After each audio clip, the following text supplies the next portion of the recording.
All right, and we are back with our dear friend Paul Greenberg, the godfather of CRMs, and Vikas Nehru, the Chief Technology Officer at 3C Logic. We had a riveting conversation recently in our last session with regards to digital transformation. How to get there, what are the hurdles to overcome, and maybe what are some of the things to look forward to or anticipate.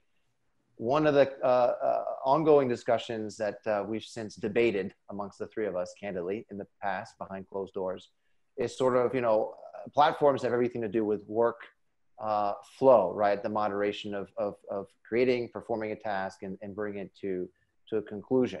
But again, if we piggyback again on COVID, not to beat a dead horse, but that's the topic of the year.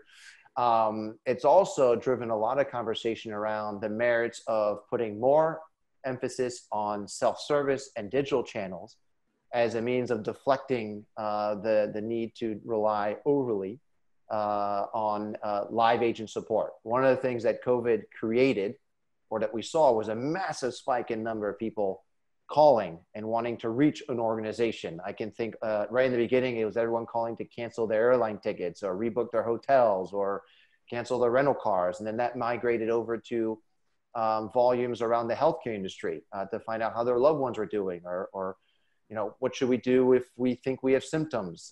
And some of those trends have not yet subsided. So there's an interesting debate whether or not the voice channel is still valuable to the customer service supply chain. Is it digital channels are the future? Is it a combination of the two? Because given your background and obviously the company you represent today, I'll give you the floor first. What are your thoughts? Yeah, gee, this is an important topic, and in these times, if you look around with the malls being shut down, different delivery options, and airlines taking an impact, and everything else, one finds that the face of the organization, sometimes, and in many cases, the face of the organization, the brand of the organization, is sustained by the customer service organization, right? It's the only conversation that you're having with your customers. Nobody's walking into a retail shop and so on and so forth. So it is doubly important now that the customer service, the customer experience, the brand or the face of the organization is using all the tools available, digital and voice. The benefit of voice, of course, digital serves a very important purpose, email, chat, and so on, and automation. But the importance of voice is that it adds the relationship aspect, the empathy aspect. There are a lot of issues that require a nuanced understanding of, what are you looking for? And that can only happen in a face-to-face conversation, or sorry, in a voice conversation. So the relevance of voice in fact has risen in my opinion, and everybody is looking for that connection or the touch or the high touch as well. So it helps in a number of ways. Oh, you're right on the money for this one. I actually, G, to your point, I'd written a piece for some people on crisis communications, basically communications during crisis and engagement during crisis. And I found some data that was really interesting. So right in the beginning of the crisis, around the end of March, AT&T did a study on all the communications media and what impact had the crisis on them as far as usage, right? And by far, the number one increase was voice, was basically phone, right? And it went up 33%, right? Which is a huge increase, where even then, I mean, video obviously now is way up, but back then Zoom wasn't quite as big. So there was only 4%, right, at the time. But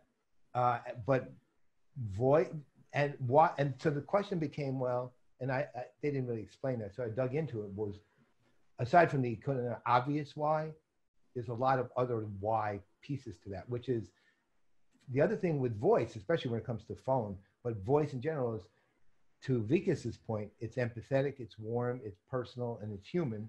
And two, it's immediate, right? Which was the other reason, meaning I can get on a phone and unless that person is not there, and of course they are there, it's lockdown, right? I'm going to talk to them right then. And a study came out from the CDC on the psychology during crises, and there were 3 or 4 points that were made very clearly. One is that people want what they believe the first thing they hear. They want personal contact of some kind, and they will tend to hold on to that belief, by the way. And then the other thing is that they want whatever message they are getting to be simple, right? And where you're going to have that conversation is with what? You can have it with people who can transmit that to you in ways that are comfortable for you. And when you're in a crisis and you're locked down and you're uncertain and you're scared and you don't know what to do, the first thing you want to hear is a human voice. And so voice it's not only relevant, it's become critical, really. You know, it always was, though. I mean, you know, that's the other reality. It's like you always hear that, you know, this new medium is going to replace the last medium. Like social was going to replace email, right? Right? Which they actually had 2 studies that came out in 2009 that said that. And they were reputable firms. Needless to say, that wasn't even close. And if you actually followed the logic, we would never have in-person meetings again or never talk, right? Something would have replaced talking at some point. That's never happened, right? So never will. That's the thing is, we're human beings. Voice is actually the way we actually communicate our humanity, and that's never going to get any less, ever. In fact, and right now, more important than ever, and will remain more important post-COVID. But technology is changing what our previous and future definition of voice as a channel is. I mean, look, my kids have grew up with Alexa. I mean, they grew up with streaming television. I mean, the first time they saw a commercial in a hotel because it was an old TV, they screamed because they thought I had changed the channel. So, I mean, they had no concept of what it was. So if we look at where voice is going right now, it's sort of the new user interface of sorts. We're expected to talk to our car. We're already talking and asking questions to our phone. And so now you've got this introduction of sort of this, voice bots and so on and so forth. So you can do a lot more with voice than you could before. So it's not, when we mention voice now, we are incorporating other aspects that transcend the traditional idea of just calling in, waiting on hold, and then expecting to be asked 50 questions only to be transferred to the person that you should have been transferred to in the first place, right, Vikas? I mean, that's part of the evolution that we're talking about here as well. Yeah, absolutely. There's a good advancement in voice technology, the speech recognition, along with the mobile phone that we all carry in our hands. So voice is ubiquitous. It's present everywhere.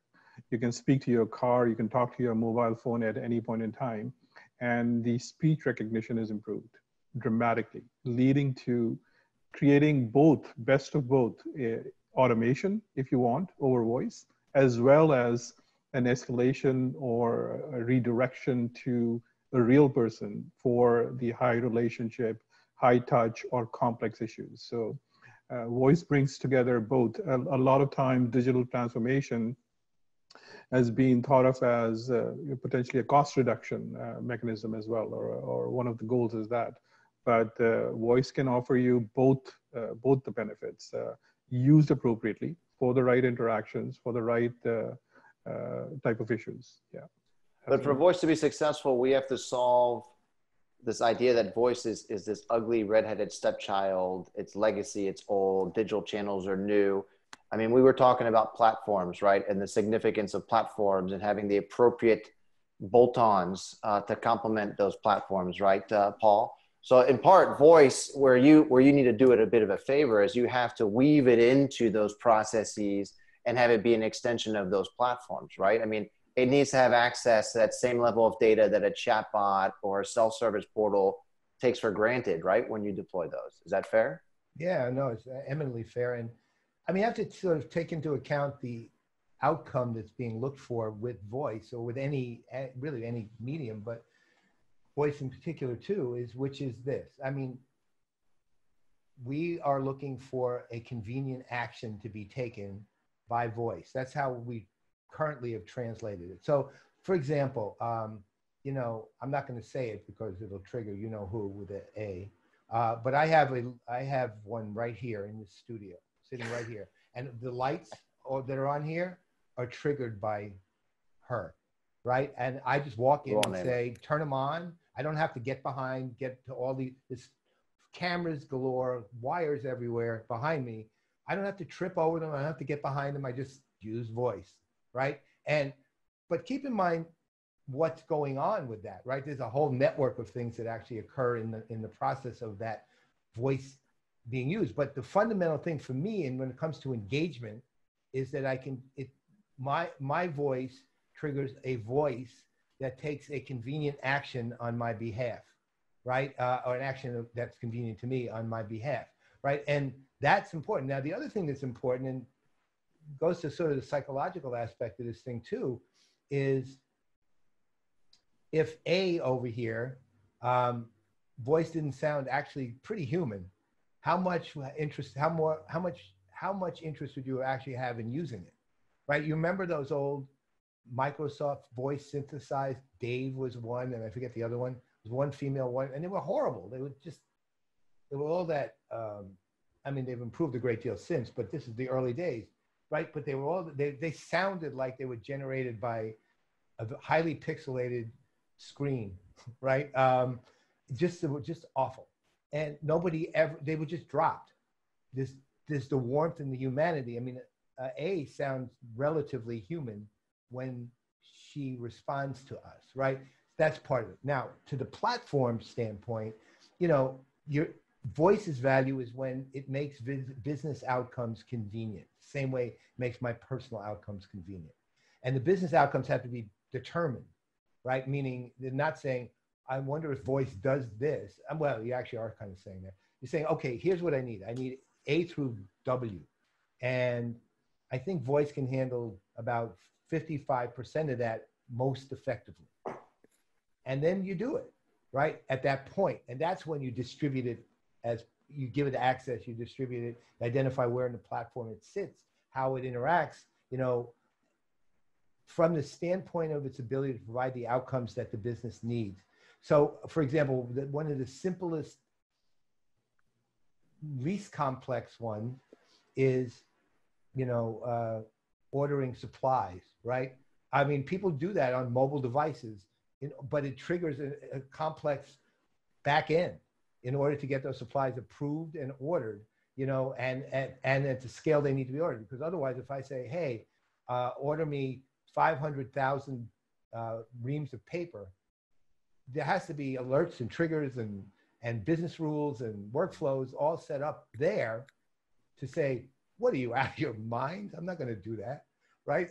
But on the other hand, if I say order me 200, I, as the person doing it, have to also, with my voice, be triggering a workflow that says he's approved, right? And there's a whole complexity to that. And even though it's a very simple thing that you think A could do right now, but to your point, all of those things come into play when it comes to the platforms and the ecosystems that we're talking about. So I think you both raised some interesting points. I was piecing it together while you guys were making your statements. One, which is, you know, Vikas, you were mentioning that when we talk about voice, we're talking about customer service teams, right? Call centers. I mean, no one likes the term because they think cost center or they associate cost with call centers. But you're making the point that, you know, at this point, everything is partly tied to how well a customer or how good a customer experience your organization is able to give, right? And the human element is a piece of that equation. And then, you know, Paul, you were hitting on the idea of this whole, you know, at one point when it first started, it was almost immediately rejected because it lacked that sense of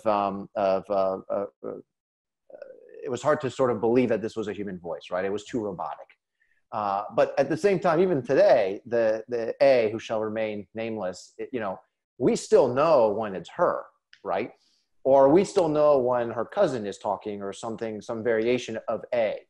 So, you know, one of the things, and we hit upon this earlier, was this whole idea of deflection, right? We're using digital channels to deflect and address simple tasks, which to your point, Paul, is exactly what digital channels should do, because transferring a call to an agent is more expensive. But to your point, Vikas, that's also where you can potentially derive the most amount of value, which could convert into, you know, better customer retention and so forth. But I am curious, customers aren't stupid. I know when I'm talking to an advanced, call it an advanced IVR or bot or something of that nature. So when an organization puts that or allows that or makes that be my first engagement, it's going to be up to the customer to determine whether or not that engagement is appropriate for my requirement, in which case I accept, yes, I don't need to talk to a live agent. Of course, a password reset should be automated. I'm happy to do it with A.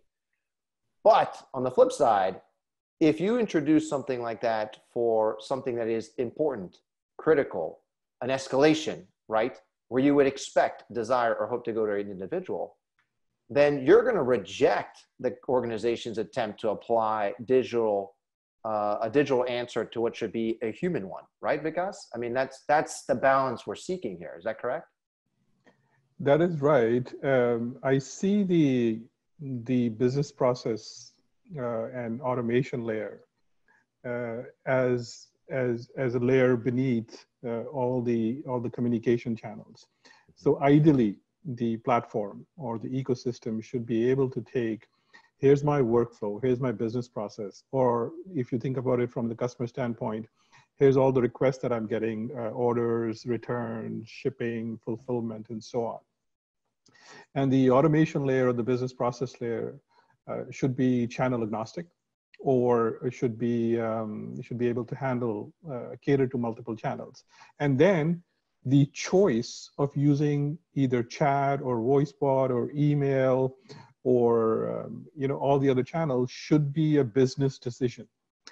What time of day is it? Is this an issue, a complex issue? Is this a platinum customer? Do I want to offer them you know, white glove service, like when you're shopping for jewelry at Tiffany's, right? They offer you white glove recently, service. but okay. Sorry, honey. Yeah. So and you can mix and match based on the issue, based on the customer profile. The intelligence drives the automation and the connection, right? So that's where if voice is, so to dig in deeper, if I see that email and chat is a separate system, and let's say voice is a separate system, then that harmony that we talked about earlier of mixing and matching based on your business outcomes doesn't happen. At best, you have a multi-channel system. You can take voice, you can take emails, they're separate, but it's not omni-channel. It's not a happy marriage. And that's where we need to head towards. And that's part of what we hit in the last session, right, Paul, which was the idea that you'd have to have a platform, and that platform, maybe part of its initial offering, native offering, is to have a couple digital channels. Maybe that's still within its core competency. And then voice is something that you would bolt on because it's its own core competency. But if I give you the last word here on this topic, if I were to summarize what we're concluding here, is it's not digital channels overtaking the world, voice losing to it, or vice versa. It's the blend of the two. What we should see as an outcome, as a trend, is most likely call volumes should go down, because what was happening before is you would call for anything and everything, right? And that's that bottleneck that most organizations were trying to address. That's why it was a cost center, not a value generating center. But moving forward, if we weave voice, as you mentioned just now, Vikas, into the framework, it's not independent. They're all feeding off the same brain. You know, it's agnostic. Then ideally voice, the role that a call center has to play, the human element becomes an escalation channel as last line of defense, if you will, if, call it deflection or digital channels were incapable of fulfilling the requirement. Is that a fair conclusion, Paul? Yeah, it's very fair. In fact, you have to think, look, one of the reasons voice stood out now is because of the crisis itself, on the one hand, meaning people want to hear a voice, and consequently will call to voice, voices. The other thing is, well, you remember many years ago when YouTube first started, people started uploading videos to YouTube. and everyone was just like fascinated with the video, the fact that they could upload a video to something, to a place where other people would see it. And the production quality of those videos was terrible. I mean, and now you upload to YouTube, you better have a well-produced video, because there's what, 5 billion videos or 4 billion or whatever on YouTube, and 1 billion hours of viewing a month or whatever that is, some insane number, because the novelty was worn off. With voice, there was a combination of two novelties, right? One was, you know, the coronavirus, which is a novelty virus, and creating the desire to hear a human voice. And the other one was cool. You know, things like that were cool. Ultimately, the value of voice is when it becomes, as both of you pointed out, a channel of value, right? Among all the others. When it's routinely a channel, it's not being deprecated or not minimally not appreciated. It's simply one of the means you have to communicate with a company in a way that is of value to you as a customer or someone else. And so, yet the answer in that long-winded way is yes, you're right. All right. Well, that concludes this session, but we got another great one on how, based on everything we just covered, where does AI fall in the mix of all this, right? So stay tuned.